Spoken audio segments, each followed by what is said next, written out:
Chapter 2. Tesla hurried down the stairs. Nick started down the stairs too, but didn't hurry. He was a look-before-you-leap kind of person, which made him a look-before-you-rush into strange basements marked high voltage and danger kind of person. "Oh, yuck!" Tesla said when she was far enough down the stairs to get a look around. "What the heck is that?"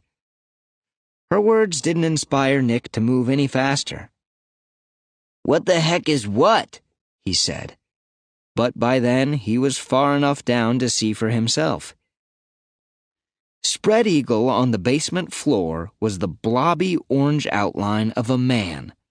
It shone and glistened moistly in the dim, sputtering glow of the fluorescent lights hanging from the ceiling. Then it spoke. "Nick? Tesla? Is that you?" "Uncle Newt?" Nick and Tesla said at the same time. Yes, it's me. You've got to help me." The kids moved cautiously toward the orange blob. Well, Nick moved cautiously. Tesla just moved. The blob was in the middle of what was obviously a laboratory. 2 work tables arranged along the nearest walls were covered with beakers, flasks, burners, scales, petri dishes, soldering irons, and electronics components both large and small, broken and unbroken. Mixed in with the standard lab equipment was some not-so-standard equipment, including a half-melted easy-bake oven, a coffee pot filled with bubbling orange goo, and a trumpet, trombone, and saxophone welded together at the mouthpiece. Farther back, in the darker corners of the lab, was an array of shadowy shapes and blinking lights and things that went bloop and fizz and bing. Under normal circumstances, Tesla and Nick, both of them lovers of gadgets and contraptions and things that go ping, would have wandered off to explore with wide-eyed wonderment. But these weren't normal circumstances. "I glued myself to the floor," Uncle Newt said. Tesla kneeled beside the orange blob. It looked spongy, yet dense.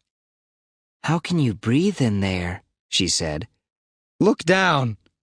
Tesla peered at the lower edge of the blob and then flattened herself on the floor to try to see what was under it. "Oh," she said. "Hi." Nick lay down too. He could see a man's lips and nose and forehead smushed into the cool cement floor beneath the blob. One blue eye blinked, or perhaps winked, at him. "Hi," Nick said. "Gosh," Uncle Newt said. "You've both gotten so big. How old are you again?" 11, Nick said. 11? Wow! The last time I saw you two, you were practically babies. And now just look at you, old enough to drive." No, Nick said. "Uncle Newt?" Tesla said. "All right, almost old enough to drive," said Uncle Newt. "When can you get a learner's permit? When you're 12? No, Nick said. "Uncle Newt," Tesla said. 13 then? 14? Uncle Newt said. "Anyway, we've got plenty of time to figure that out. First things first, do you have your pilot's license?" No, Nick said. "Uncle Newt," Tesla said. "How do we get you unstuck?" "Oh, right. You need to find a spray bottle filled with purple liquid." Nick and Tesla stood up and looked around. Nick spotted the bottle first. It was sitting beside the goo-filled coffee pot and another spray bottle, this one half full of something orange. Nick picked up the bottle with the purple stuff inside. "Got it," he said. "Now what?" said Tesla. "You spray me, of course," said Uncle Newt. Nick walked back over to the blob on the floor and began spritzing it uncertainly. The liquid in the bottle came out in a fine purple mist. It started blistering and bubbling as soon as it hit the orange whatever it was covering Uncle Newt. "That's it. I can feel it loosening up," Uncle Newt said as the orange stuff collapsed and liquefied. "Squirt some more on my legs. Great. Now my shoulders? Perfect. Now a little on the back of my head. Right there. Yes! There was a ripping sound, and Uncle Newt pushed himself off the floor and popped to his feet. No longer was he just a big orange splotch on the floor. Now he was a tall, thin, though still mostly orange, human being. "Success!" he said. Chunks of sludge were dripping from his back, and half the white lab coat he was wearing had torn away and remained stuck to the laboratory floor. Yet Uncle Newt was smiling. Nick hadn't seen his uncle in years. They lived in Virginia on the other side of the continent, and Dad always said his brother didn't travel well. But he remembered that smile. It was big and toothy and warm, and a little demented. "Now, how about a hug?" Uncle Newt said, spreading out arms wet with still sizzling sludge. "Maybe later," Tesla said, "when you're a little less toxic?" "Good thinking." Uncle Newt tried to take off what was left of his lab coat. It wasn't easy. Parts of it were still cemented to the t-shirt and jeans he wore underneath, and everything was coated in orange-purple ooze. After some struggling, Uncle Newt gave up. "Darn, I loved this t-shirt," he said. Sadly, he patted the words printed on it. "NASA, you don't have to be crazy to work here, but the aliens living in my nose say it helps." "Oh, well, it was probably time to get rid of it anyway. It smelled like rotten broccoli for 10 years now. Anyway, on to happier topics. How was your flight? I hope you weren't too bummed about suddenly leaving behind everything and everyone you've ever known." "Well," Nick began. "Wait," said Tesla. "What is that orange gunk? And how'd you get stuck to the floor in it?" Uncle Newt's eyes lit up with excitement. "Gunk?" he said, waving a hand at the goo on his back. "This isn't gunk. It's the future." Nick and Tesla looked at each other as Uncle Newt wobbled awkwardly toward the nearest work table. The back of his jeans was still coated in stiff orange foam. Their father had always told them that his older brother was a self-employed inventor, but it looked to Nick and Tesla like another job description would fit even better. Their uncle was a mad scientist. "Observe!" Uncle Newt said, snatching up the spray bottle filled with orange liquid and whirling around to face the kids, and nearly losing his balance again in the process. He pointed the bottle at the back of his left hand and squeezed. Vapor shot from the nozzle and coated his skin in a layer of spongy orange. Uncle Newt kept spraying, turning his hand this way and that until it was covered evenly all the way around. "What do you think I'll have once this dries?" he said. "An orange hand?" Nick said. "Yes, and?" "An orange glove," said Tesla, looking impressed. Uncle Newt grinned, delighted. "Exactly!" He shook the spray bottle. "Instant spray-on clothes!" The spongy orange glove on Uncle Newt's hand kept expanding until it looked more like an orange mitten and then a puffy orange boxing glove. Uncle Newt's grin faded. "Except I don't seem to have the formula quite right. It gets a little globby and stiff and sticky. I was just trying to squeeze in one more quick full-body test before I went to the airport to get you, but, well, it didn't go so well." It now looked like Uncle Newt had a basketball stuck to the end of his arm. "Nick, could you give me a hand?" "Right." Nick stepped up with the other spray bottle and coated the blob with purple mist. It immediately began fizzing and melting. "Hey!" Uncle Newt said. "The airport! Oh my gosh! How'd you get here?" "We took a cab," Tesla said. Uncle Newt slapped a hand to his forehead, smearing it with orange slime. "Oh, wow! I am so sorry. Believe me, kids, I take this responsibility very seriously. Wherever your parents are, Uzbekistan, said Tesla. and whatever they're doing, Studying soybean irrigation? Said Nick. and whenever they're coming back, Labor Day, Nick and Tesla said together. I want you to know that you have nothing to worry about. I won't fall down on the job again. I will always be there for you. Always. Now, Uncle Newt turned and headed toward the stairs. I've got to go take a shower. What should we do? Nick asked as his uncle went up the steps. Uncle Newt didn't slow down. Oh, I don't know. Your father used to tell me you were following in our footsteps, inventing like him and me and your mom. Well, now there's nothing to hold you back. My laboratory is your laboratory. Go nuts! Nick and Tesla looked at each other. They'd never thought of their parents as inventors. They were staff horticulturists at the U.S. Department of Agriculture, which seemed like about the least inventive thing one could be. Also, go nuts was not the kind of thing they were used to hearing from authority figures. Uncle Newt stopped and pointed at an especially dark corner of the basement. Oh, only whatever you do, don't touch that. Or that. Or that. Uncle Newt began moving his hand here and there, though it was hard to tell exactly what he was pointing at. Or that, or that, or that, or that, and definitely don't touch that. Ooh, boy. That stuff over there you could build yourself a rocket with. That stuff over there would melt a hole in the floor. Don't get 'em mixed up, okay? I'll see you in an hour or two. An hour or two? Nick said. Uncle Newt started up the stairs again. I am really dirty. And then he was gone. Nick looked around the basement and said, Great. We've got our own lab, and I'm afraid to touch a thing in it.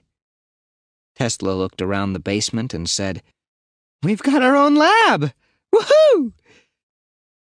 She walked over to a machine that had caught her eye, a hulking collection of pipes and wires and tubes and flashing lights.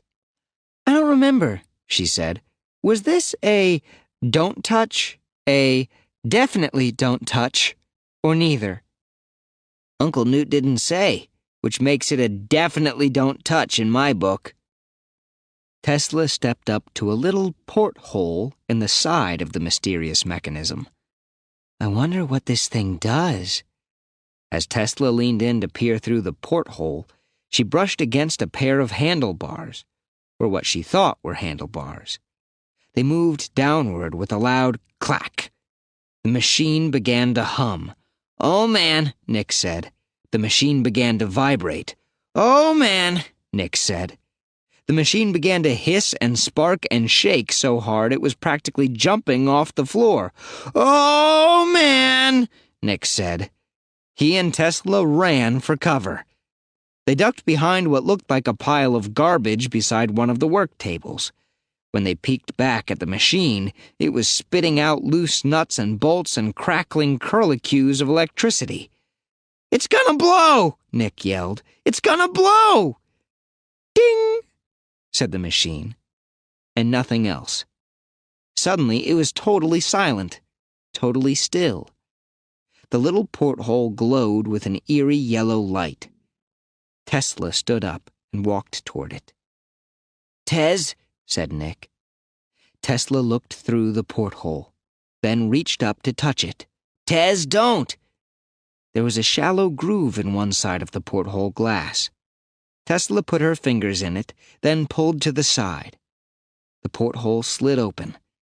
Something small and dark sat in the chamber just beyond. Tez!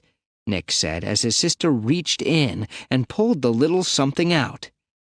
It was a porcelain cup. Tesla sniffed the steam rising up from it. Cappuccino, she said. She put the cup back in the chamber and closed the porthole. So, it's a coffee maker? Nick said. But Tesla had already lost interest in the big contraption behind her. Now she was looking at the junk that she and her brother had taken cover behind. "Hey," she said. "That's the stuff Uncle Newt said we could use to make a rocket."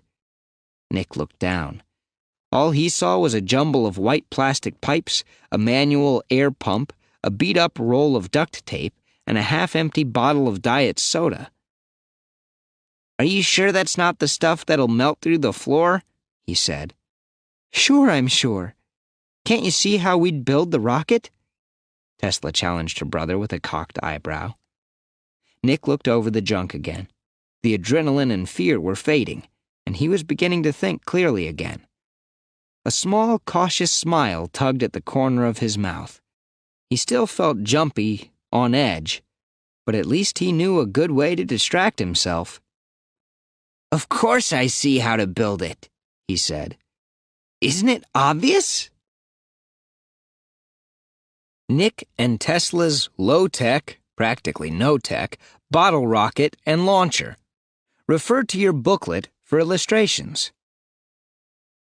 3 pieces of 10-inch, 25.5 centimeter PVC pipe labeled half-inch, 1.25 centimeters wide at hardware stores.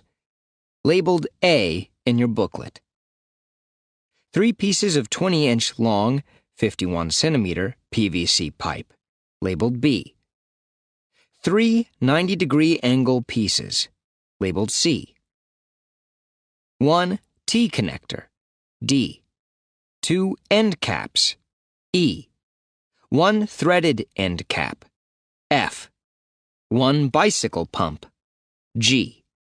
1 TR413 tire valve, can be acquired from an auto parts store or a garage that fixes tires, H. 1 1 or 2 liter plastic soda bottle, I. Water, electrical tape, PVC cement, a drill, pliers, safety goggles. The setup. 1.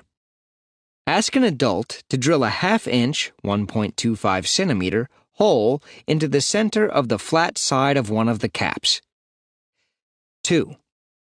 Feed the valve through the hole from the inside of the cap. Use the pliers to pull the valve through the hole so that the cap sits in the groove at the base of the valve. It may take a little twisting and tugging. 3. Gather the pipe, angle, and connector pieces together and lay them out in an E shape as shown in the illustration, with the middle part bending upward vertically. Working with an adult, follow the directions on the PVC cement to attach all the pieces snugly. 4. Let the completed launcher dry for as long as possible, preferably overnight. 5. The bottle goes over the vertical pipe in the middle. Wrap electrical tape around the threaded end cap until you get a tight fit when you place the neck of the bottle over it. 6. Go outside and make sure your launch area is clear of people and obstacles. 7. Fill the bottle 1/3 to halfway with water. 8. Turn the launcher upside down and twist the bottle snugly onto it. 9. Turn the launcher right side up and attach the bicycle pump securely to the valve. The final steps. 1. Put on your safety goggles and start pumping. 2. Be ready for the pressure to send the rocket flying. 3. If the rocket launches too soon or doesn't go very high, add more electrical tape around the threaded end cap to create a tighter seal against the bottle. Warning: never stand over an unlaunched rocket. If the rocket fails to launch after excessive pumping, it's possible the electric tape seal is too tight. Remove the pump from the tire valve. Then push the small pin inside the valve until all the air has been released, much as you would flatten a bicycle tire.